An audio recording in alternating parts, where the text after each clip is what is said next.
Hi and welcome along, and thank you for having a look at this chess channel. I hope you enjoy this game. This game is all about bishop versus knight. My bishop versus my opponent's knight, so let's have a look at this game. This is a reasonably long game for a 3-minute game on Lichess, where we both played with all our 3 minutes. This was the last round of the tournament that I played in there for a 3-minute tournament, and I only played about 3 games as I'm still busy here in Dunedin. So, but anyway, here is this game, and I hope you enjoy this game. It's very instructive as I have an outside passed H pawn at the end. I offered my opponent a draw, and my opponent higher rated than me, 2270 or something, turned my draw down by playing on. So here it is here. Hope you enjoy it.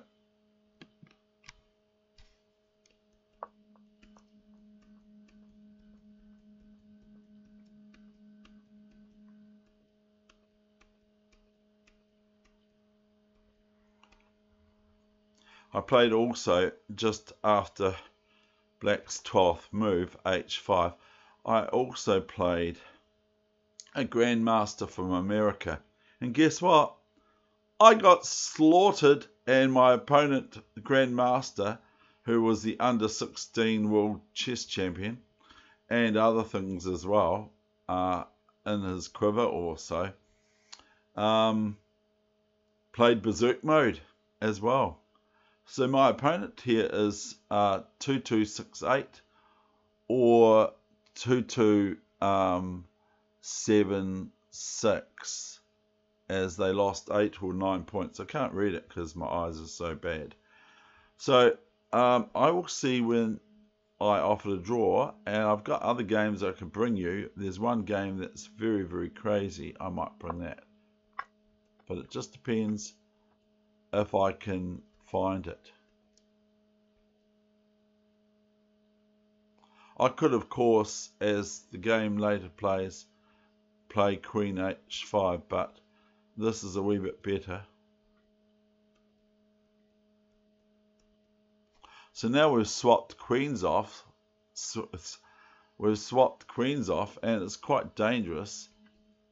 And DC3, and now after BC3 here on move 21, I offered my opponent a draw because the tournament was soon to be over, like in about another quarter of a minute, 20 seconds.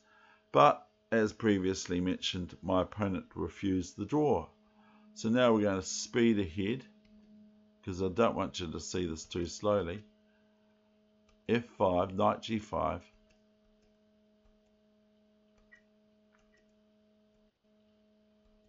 I'm sure my opponent can play better moves than this.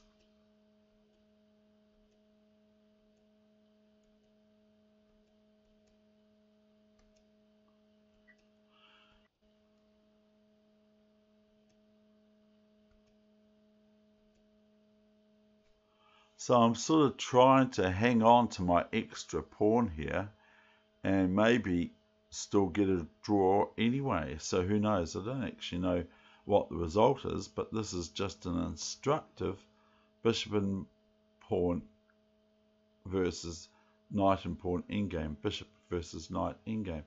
Knight e5, so obviously I don't win that knight. Bishop e2, rook f2, rook f1. There you go. Now we've entered into an opposite. I like opposite colour bishop endgame so much.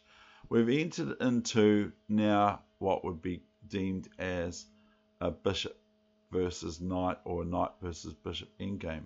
I'm playing Ribley, by the way. Ribley. I shouldn't really say that, but oh well, it's okay. It's all on the internet. So now after rook f1, bishop f1, what else? There are other ways to go, but I'm not going to go on about it. The whole thing is that I'm so pleased with not getting forked by the knight any time in this game,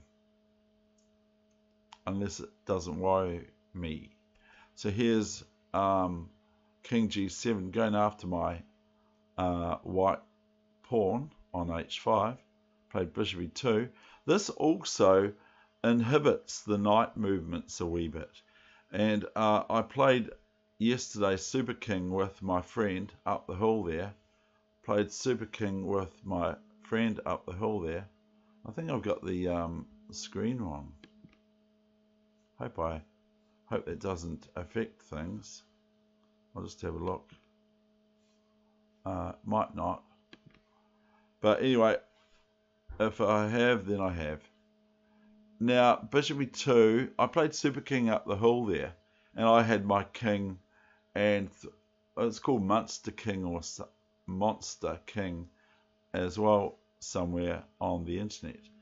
And I thought I could move my king into check and attack his king, but then I wasn't sure, so we had a few draws. But I loved chasing the two rooks around and the bishop with my king, which can move 2 squares at a time, which is quite fun. So it's very hard to checkmate. And often your opponent black will attack your king with something, and all of a sudden you can just go move up to it and take it, or it might just check you right next to you, like right adjacent to you, the queen. You just take the queen and walk away for the 2 moves that you get. King h6, king g2, king g5, king g3. So in the endgame book that I read when I was a young lad, I read there you want to try to inhibit knight moves in the endgame. Okay? Now what does that mean? Well, if you want to find out what that means, you have to ask someone better than me, but all I'm trying to do here is slow down that knight.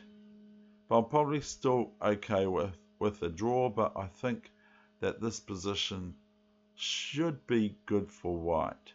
A3, B6. I don't look at things on bishop f3. Now, here my opponent plays knight e7.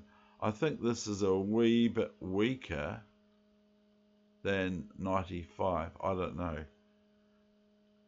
I'm just not sure.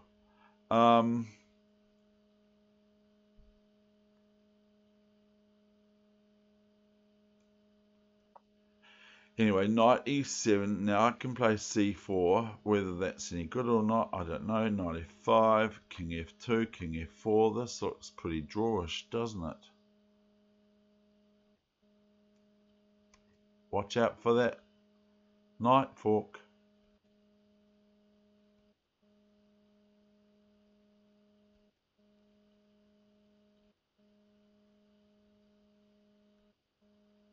I'm watching out for that knight fork.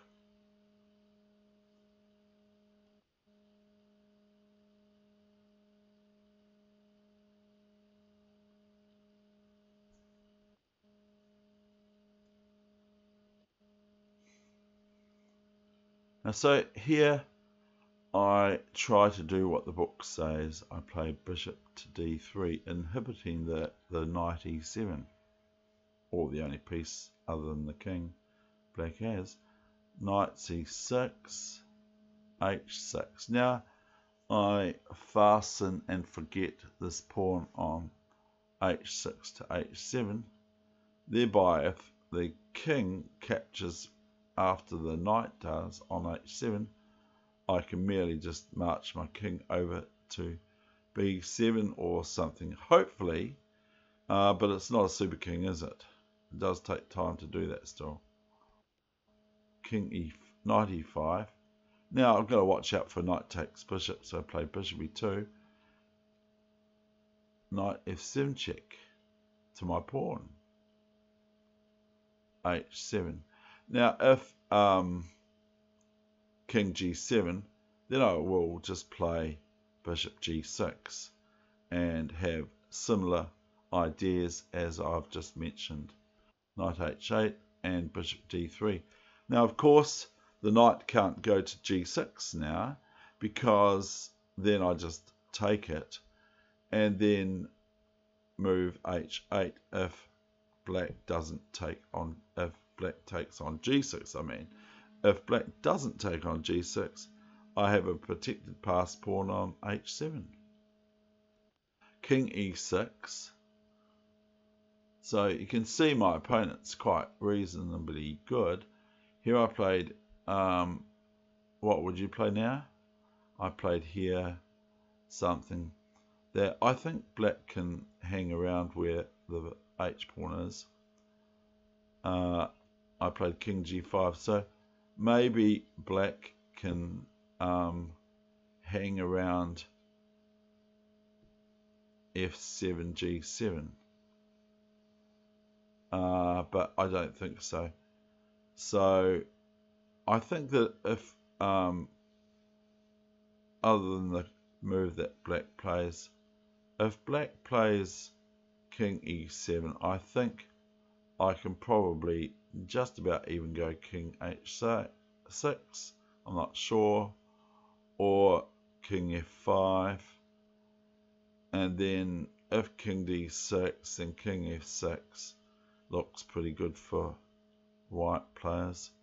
The thing is that c pawn from white on c4, of course, can be protected by the bishop, and the king can attack the bishop d3, but the bishop just merely goes back to f1. So king e5, so that said king h6, king d4, and here's what I just said, bishop f1, knight f7 check. So your move, final move, is move 58 for this 3 minute with no berserk mode by either player. And I've watched out. I've done really well to have been careful with no knight forks. As king to g7, and here's where my opponent resigned, but my opponent could have got a draw. So there you go. That's what I think about this. I think it's not bad, but go and have a look at my Grandmaster game with Grandmaster Brr. It was like that. I've got a game that I played that was very crazy, so I'm going to put that on too. I'm going to show that game as well. So I'm just going to find that game, and guess what? You won't believe this, but guess what? You won't believe this, but guess what? You won't believe this, but it was a draw or something.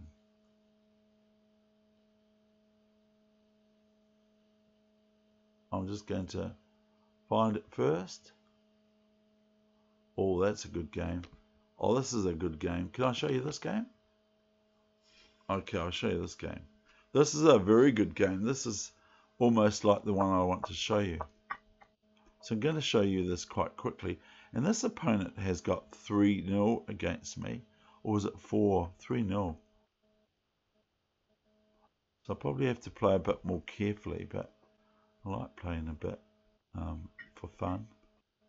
So if I play careful, then the games might not be very exciting. From my point of view, that is.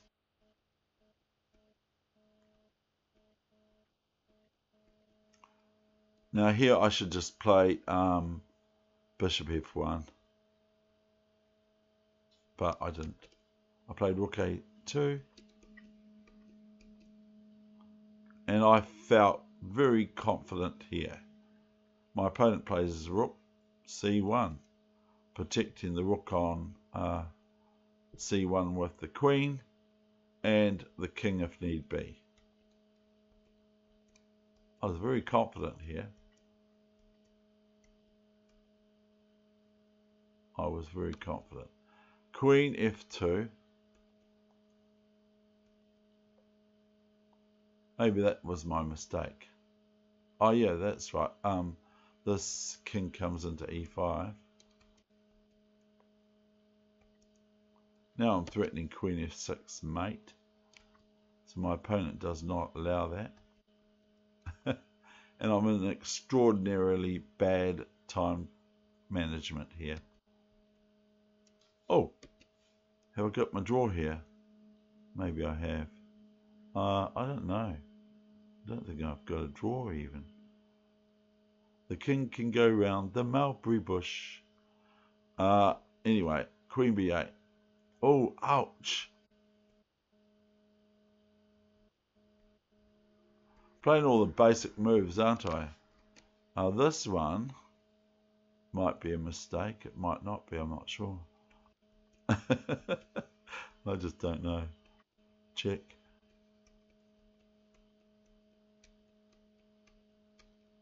My opponent's playing really well. No wonder I've lost already to them. Oh, look at this. King f7. Oh, I gave up. No, I didn't. My time went out. But I want to show you this really, really crazy game. And then I'm out of here. This game is really, really crazy.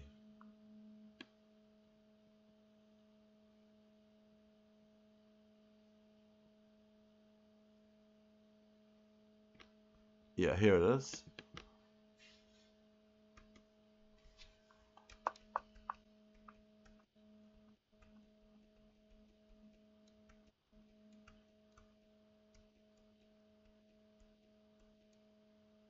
So I felt like just playing madness, almost like this was going to be the thing I was going to put on here, but I think endgames are good.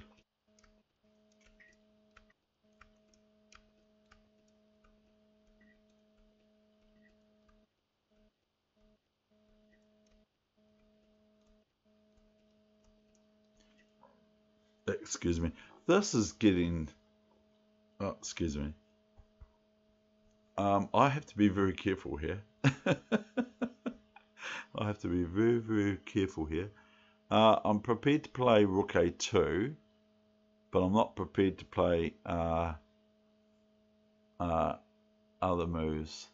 I have to be careful of the whole diagonal h1 to a8 diagonal for black's wonderful light squared bishop on b7,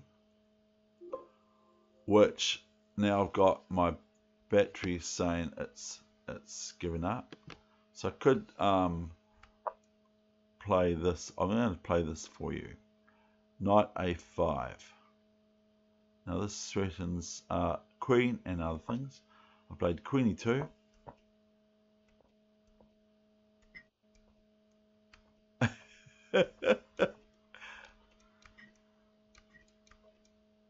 Now there are mistakes here, I'm sure. There's lots of mistakes. Why don't I play knight a6, knight c7 check, and queen a6 check, and that looks darn good. But I was in terrible time trouble here. Knight c7 looks very good because I've got, if king b7, queen a6 check, and king b8, and then I've got bishop a7 check, and king a8. Can my opponent play that? I don't know, I've forgotten. Queen b6. So here is where I drop the ball. Knight c7 is not too bad, but that's with some time on my hands.